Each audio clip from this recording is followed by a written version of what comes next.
My son has disappeared, and I found this note on his bed. My 10-year-old son, Kyle, went to bed at his usual time this evening after a very normal day at school and a very normal evening meal together. The only thing different about today was that he'd mentioned a new friend. I naturally assumed he meant a kid from school, but I'm starting to reconsider, and I really wish that I'd asked him more questions about this new friend. It's just me and him, so every night, before I go to bed, roughly about midnight, I peek my head inside Kyle's room and double-check that all is well. But tonight, all was not well. As I walked up the hallway, I swear I could hear a strange scratching noise. I poked my head inside and then stopped in my tracks as I realized his bed was empty. I flipped on the lights to find that his mirror was off the wall and was laying face down on the floor, and his bed sheets were in complete disarray. But no Kyle. I was about to shout his name when I noticed a small piece of paper laying haphazardly on his bed.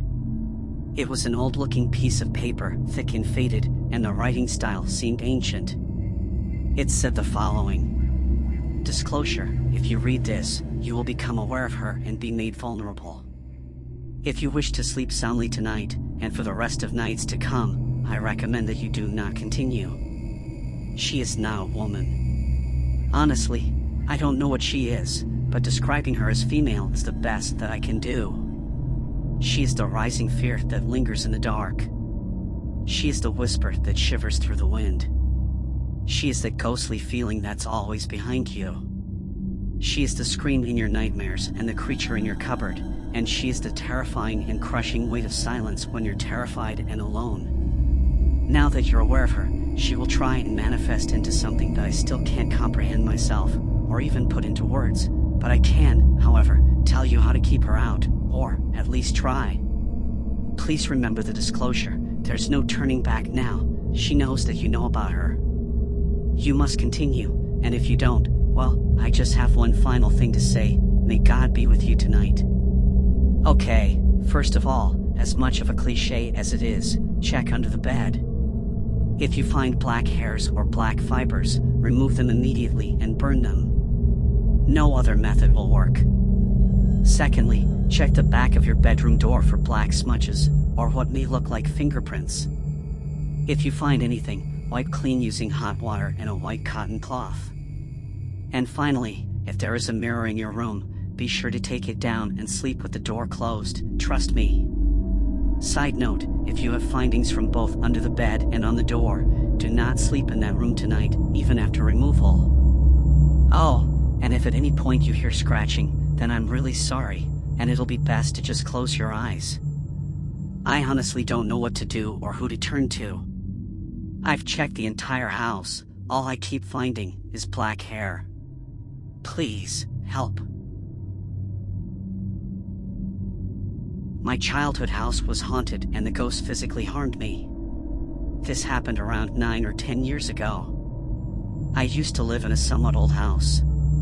The house was built in a small neighborhood with other houses looking exactly the same, with 2 floors. On the first floor of my house, there was a pizzeria, and on the second floor was where we used to live. This is important later in the story. There were a lot of weird and unusual things happening in my house that would make us believe it was haunted.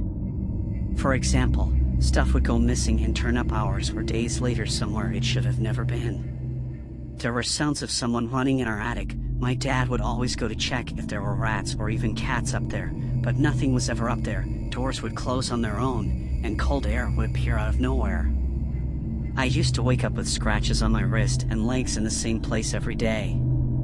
You could say I scratched myself while I was sleeping, but the funny thing is, as soon as we moved out of the house, I never woke up with scratches on my wrist or legs ever again. After we closed down the pizzeria, we stopped using it almost completely, except for parties or, after a few years, just for storage. I and absolutely everyone else I knew were scared or uncomfortable being in the pizzeria. They would say it was too cold down there, too quiet, and some, including me, would say it felt like someone was constantly watching you. I had 2 dogs and multiple cats. I swear every animal was absolutely scared to go down there. Upstairs, some of them would go, but not all. My oldest dog would stay in front of the entrance to the pizzeria and would growl and bark. My cats would just run as fast as possible past it. There are still new scary stories I am only learning about today from my family or even people who came to visit us.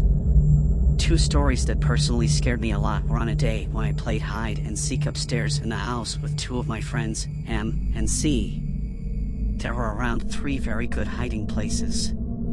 2 were in the living room, one between the couch and a small sofa chair, and the other behind a different sofa we had. The third one was in my parents' bedroom under a table. It was time for my friend C to search for us, and so she did. At some point, she decided to look behind the sofa, and there was my other friend M with her back facing her. My friend C called out to her, saying that she could see her. That's when my friend M got out from a different hiding place. C, seeing this, got really scared and started crying. They told me to stop the game and to leave the house, which we did. To be honest, I didn't really believe my friend C, but hearing that my friend M saw something too behind the sofa made me question some stuff. And now, the story that not a lot of people believe. I was home alone, and I had to get ready because a family friend had to pick me up that day.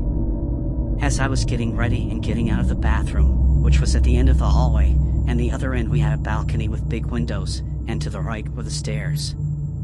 As I was walking to the stairs, I just remember it was quite sunny that day, and out of nowhere, I saw, in the corner of my eye, a tall black shadow passing me really fast. I got so scared. I knew it wasn't my shadow because not only was the light shining in front of me, which would make the shadow be behind me, not next to me, but also because it got really cold. So, I ran out of the house as fast as I could. Not shortly after, we moved, and absolutely nothing weird happened again. I don't know if this means anything, but my dad heard from our neighbors that before we moved in, someone died in that house. Do you think it was a ghost or maybe an evil spirit? My sister's haunted dolls. The oldest of my 3 sisters had 3 Victorian-looking porcelain dolls from one of her family members. Anytime I would be in her room, it was always freezing, and just looking at the dolls gave me the heebie-jeebies. My sister moved out of the room and went off to college. She didn't want the dolls to get damaged, so she left them in the bedroom. I didn't know this, so I moved into that room. At the time of this happening, I was in 6th grade, and that's when my school district opens band up as a class. I decided I wanted to play trombone, and so I did. I always had the instrument in its case up against a wall. The entire thing in its case weighed about 10 pounds. A few nights after I moved into the room, one of the dolls shifted. It was the creepiest one. She had dark hair and a dark red dress. When she leaned to the side, my trombone fell over. Even though it was about 3 in the morning and I was scared out of my mind, I got out of bed and picked my trombone back up and went back to bed. The next night the same thing happened, but this time the trombone was pushed 5 feet into the middle of my room. After it stopped, my fan that I always had on a low setting just stopped, and almost right after that, all the papers and homework on my desk flew off. I was scared shitless, but I picked my bedroom up and went back to bed. The next night and every night after that, I would wake up at about 4 in the morning to some invisible force sitting on the side of my bed and stroking my hair.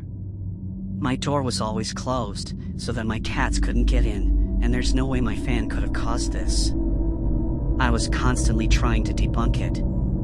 Then we moved the dolls to the basement. We had an Xbox in the basement, and whenever I would game with my friends, I'd always feel like I was being watched. Then it started playing with my hair. I even had a friend over and she got grabbed. We have since moved and I have no idea where the dolls ended up, but I'm sure as hell glad that they're not where I live anymore. My true doppelganger story. Context: at the time I was 17 and living in Denver. It was during the summer and took place in my parents' cabin in rural Colorado outside of Estes Park in a wooded area, with the nearest people being 7 miles north. It was summer, and as a teenager that has nothing to do, my mom encouraged me to drive out to our underused cabin in rural Colorado. Before I left, my girlfriend texted that she wanted to come over to my house, so I invited her to the summer home. She planned to leave before night. The drive to Denver from the house is not short, but that night she would not be doing so. We brought 2 cars, her a minivan, me a Ram. We spent a time walking outside or watching TV and such. By the time 6 p.m. rolled around, I decided to stay the night, and my girlfriend was going to leave in a few minutes, so I told her, you can leave whenever, but right now I am going to grab pillows from my truck. The cars had to be parked a quarter mile up from the house, so I began my walk, get to the car, grab my pillows, walk back, and see my girlfriend absolutely distraught. She was walking for the door a minute after I left to catch up to me. When at the door she told me I heard a light scratch, then apparently she heard in my voice, "Hey, open the door and let me in." Luckily my girlfriend is very paranoid and decided to look through a window to see me walking down the road oblivious and nobody at the door.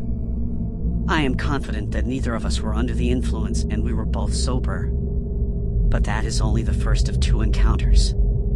Both of us were freaked out by this, so we closed windows and doors and slept through the night completely fine.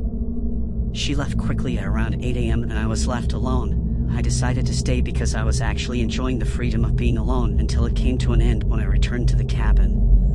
After entering, I crossed the large room to sit on the couch. When I shake you not, I hear my girlfriend at the door sounding distraught, saying, "Open the door. Oh, please, please open the damn door," accompanied with scraping sound on the concrete path. I called out and said, "What the hell is going on?" I hear a reply in my own voice. "Open the door, don't be a fool." I locked myself in the bathroom and called my dad to come over. I stayed in the bathroom until he got to the cabin and I told him everything. I don't know if he believed me, but the next day we left immediately.